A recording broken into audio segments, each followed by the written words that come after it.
एक युद्ध है, एक लड़ाई है जो हर आदमी अपनी अपनी जगह लड़ रहा है। कोई आर्थिक समस्या के साथ लड़ रहा है, कोई पारिवारिक समस्याओं के साथ लड़ रहा है, कोई शरीर की समस्याओं के साथ लड़ रहा है, बीमारियों से लड़ रहा है, और मृत्यु से सारे ही लड़ रहे हैं, क्योंकि मरना कोई भी नहीं चाहता। लेकिन इस लड़ाई से मुक्ति कैसे हो ये कोई नहीं सोचता। दुखी होते हैं, चाहते हैं लड़ाई बंद हो जाए, लेकिन बंद कैसे करें या लड़ाई बंद करने में मेरा रोल क्या होगा ये कोई नहीं।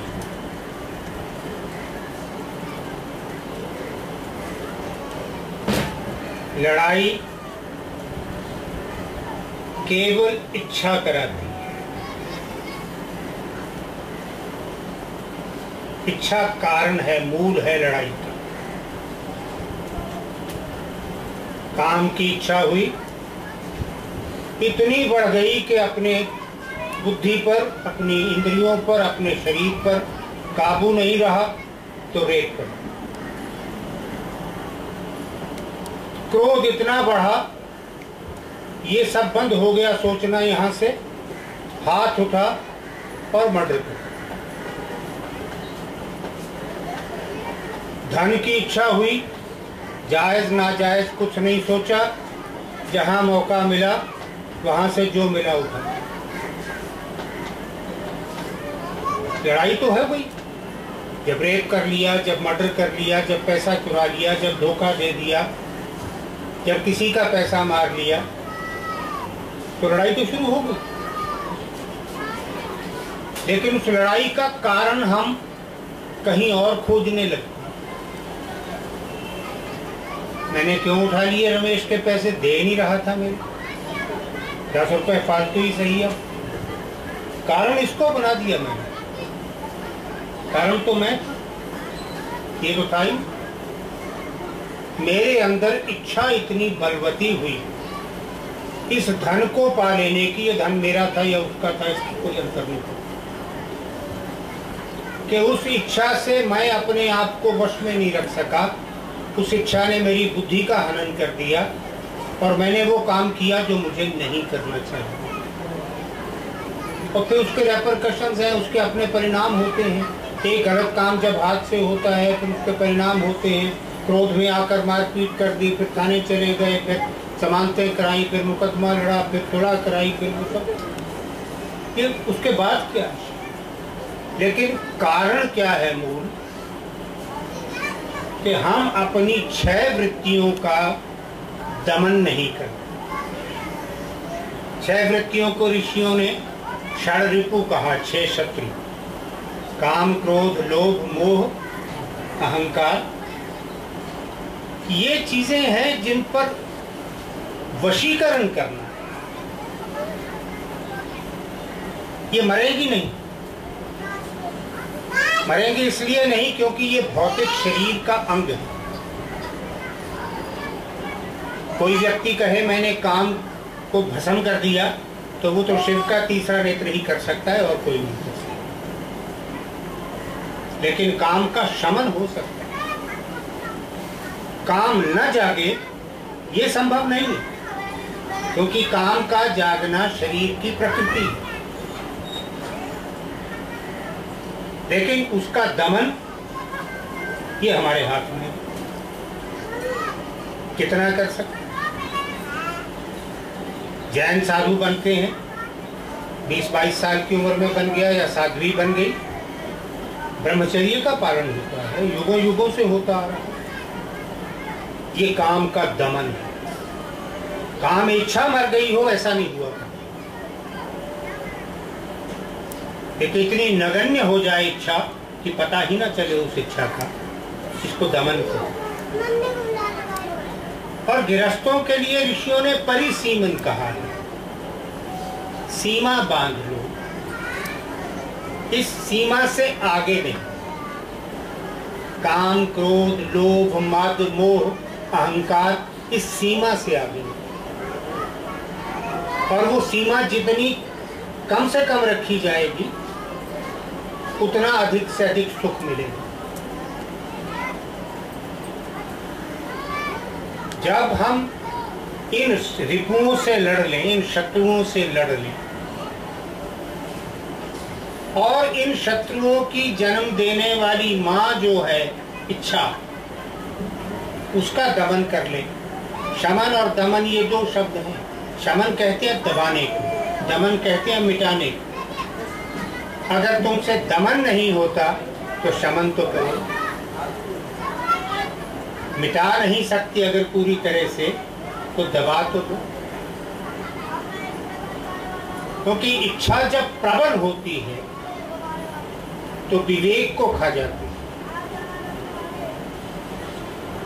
और जब इच्छा उठ रही है, अभी उसने विवेक को खाया नहीं है, तो तब अगर विवेक से काम ले लिया जाए तो पता चल जाएगा क्या करणीय है, क्या अकरणीय है, करने योग्य क्या है, न करने योग्य क्या है। और जब ये विवेक नहीं होता करने योग्य और न करने योग्य का, तो प्रवृत्ति होती है न करने योग्य। करने योग्य के विकल्प दोनों होते हैं, ऑप्शन दोनों होती है, करो न करो। लेकिन प्रकृति शरीर की झुकाव किस तरफ है, न करो। बच्चे को जिस काम से मना करो वही करेगा, और मना नहीं करो तो शायद ना करे। क्योंकि नकारात्मक वृत्ति जो है वो शरीर की प्रकृति है, स्वभाव है शरीर का, अकरणीय को करने। तो जब विवेक ने अकरणीय बता दिया, फिर तुम्हारे हाथ में है, करो न। जब तक विवेक है और बता रहा है, तब तक कोई भी कर्म तुम अपने हाथ का रोक सकते हो। जब विवेक हट गया, फिर तुम्हारे हाथ पे भी तुम्हारा वश नहीं है, फिर गलत काम करके रहो। तो रिपु हैं, षड रिपु, 6 शत्रु जो ऋषियों ने कहा। तो हम जो लिखते हैं, जो बोलते हैं, जो बातें आप लोगों को बताते हैं, यही बातें बाहर जाके शिक्षण संस्थाओं में हम बताते हैं। तो हमारा उद्देश्य क्या है? हमारा उद्देश्य है कि आपके भीतर की दिव्यता जाग उठे, आपके भीतर की साधुता जाग उठे। क्योंकि जहां इस शरीर के अंदर परमात्मा का दिव्य अंश रहता है, वहां साधुता ना हो, ये कभी हो ही नहीं सकता। इसलिए मैं ये मानने को तैयार नहीं हूं कि संसार का कोई प्राणी ऐसा है जिसको सुधारा ही नहीं जा सकता। ऐसा कोई नहीं। दुष्ट से दुष्ट जिसको समझते हो वो भी सुधर सकता है, क्योंकि दिव्यता उसके अंदर भी पड़ी हुई है। और अगर दिव्यता है तो साधुता भी है, लेकिन उस साधुता को जगाना पड़ेगा दिव्यता तक पहुंचने के लिए। साधुता वेश की नहीं है, मैं कई बार बता चुका। वेश की नहीं है, वेश तो पाखंड होते हैं। वेश की जरूरत किसको है? जो अंदर से साधु नहीं है। तुम अगर अंदर से साधु हो, फिर वेश की क्या, किसको दिखाना है? अगर साधुता जाग उठी है तुम्हारे भीतर, तो फिर बताना किसको है, दिखाना किसको है कि देखो मैं साधु हूं। तो वेश तो प्रदर्शन है, तो प्रदर्शन भी इच्छा से होता है। इच्छा ने कहा प्रदर्शन करो, तो तिलक लगा लिए लंबे लंबे, भगवे कपड़े पहन लिए, चिमटा पकड़ लिया, हाथ में चिप्पी पकड़ ली। मन तो साधु नहीं हुआ, क्योंकि जिस घर से रोटी नहीं मिली उसको गाली भी दे देता है। साधु तो गाली नहीं देता। कबीर कहते हैं, काट खोद खाद धरती सही। धरती है, जैसे मर्जी खोद लो, जहां मर्जी हल चला दो, जहां मर्जी कुदाल चला दो, जहां मर्जी कस्सी मार दो। काट कूट बन राय, वृक्ष हैं जो सहन करते हैं, जहां से मर्जी काट लो, जहां से मर्जी फल तोड़ लो, पत्ते तोड़ लो, टहनियां तोड़ लो। खोद खाद धरती सहे, काट कूट बन राय, कुटिल बचन साधु सहे, न तरु सहा न जाए। दूसरा नहीं सह सकता, केवल साधु कुटिल वचन, कड़वी बात को सहन कर लेता। कैसे सहन कर लेता है? क्योंकि क्रोध नामक शत्रु का शमन या दमन कर रखा है, आता ही नहीं क्रोध। कह दिया जिसने जो कहना था, बहुत चुभने वाली बात कह दी, लेकिन यहाँ क्रोध वश में है। क्योंकि क्रोध करके भी जो उसके मुंह से निकल आया शब्द बाण, वो तो लौटाया नहीं जा सकता। उसे जो कहना था कह दिया। माँ बहन की गाली दे गया, वो दे गया, अब उसको वापस तो हो नहीं सकती। और क्या करते हैं हम कि उसने एक दिया, हम 5 दे देते।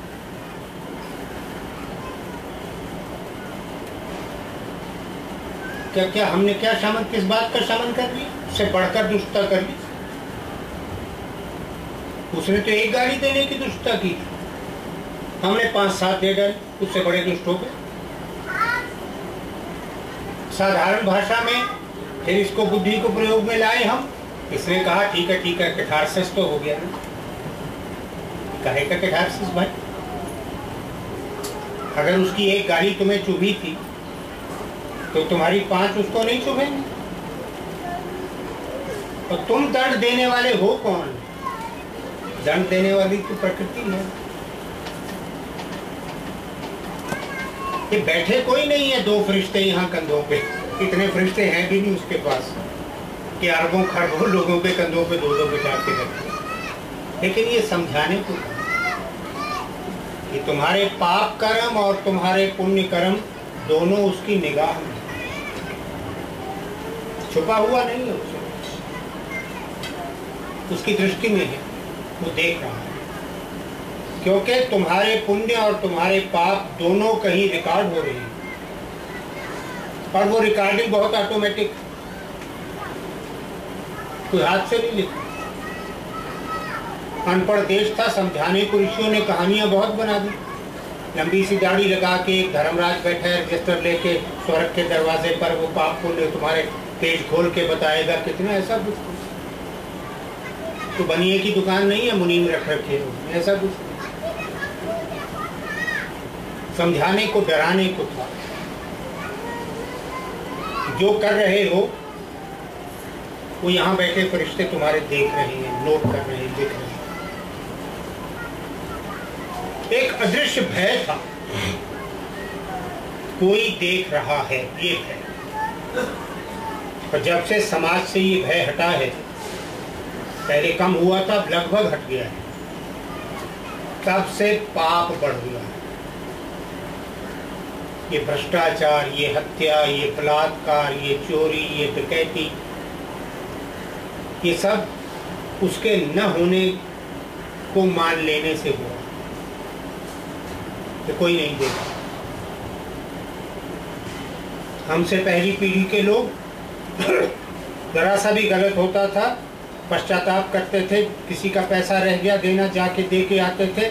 और अगर कोई बच्चा कहता था कि पिताजी भूल गया छोड़िए परे, वो कहते थे ना, वहाँ हिसाब देना,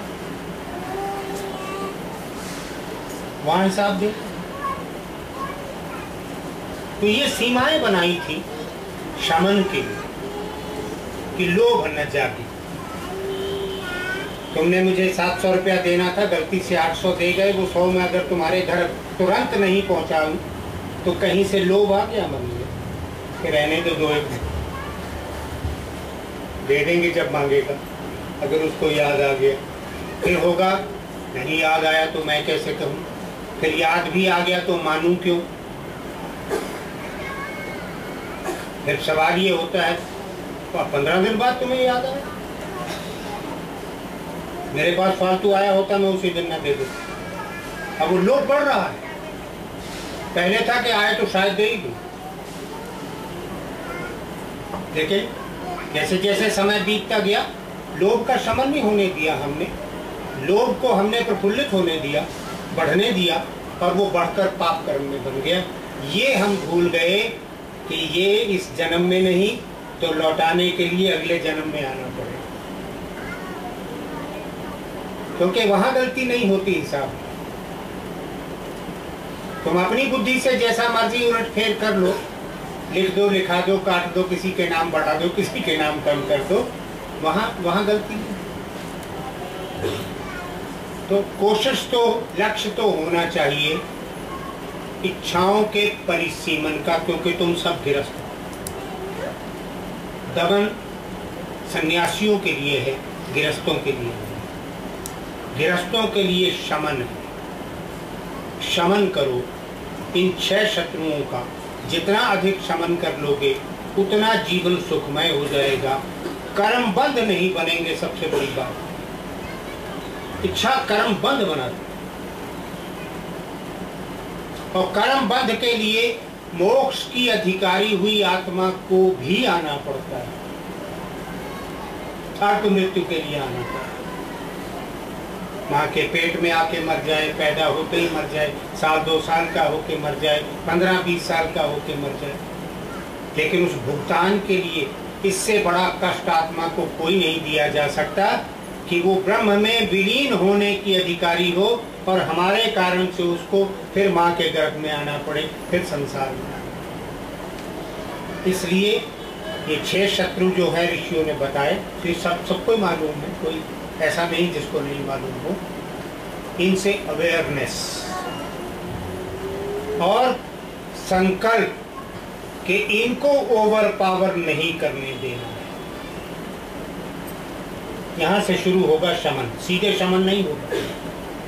शमन यहां से प्रक्रिया शुरू होगी कि क्रोध हो, काम हो, लोभ हो, मद हो, मोह हो, अहंकार हो, कुछ हो, उसको मैं अपने ऊपर हावी नहीं होने दूंगा।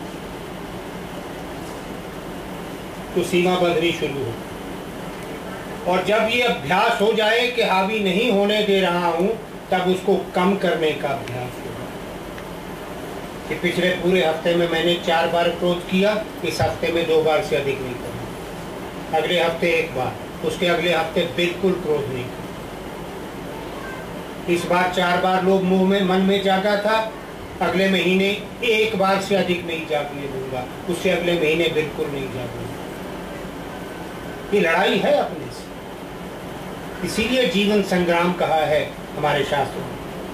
लड़ाई है जिंदगी, तो किसी तरह से लड़ लो, चाहे इन विकारों को प्रफुल्लित करने के लिए लड़ लो, चाहे इनका शमन करने के लिए लड़ो, लड़ना तो है। तो अगर ऑप्शन कोई नहीं, विकल्प कोई नहीं है नेकी और बदी में, तो फिर बदी चुनने वाला तो मूर्ख हो।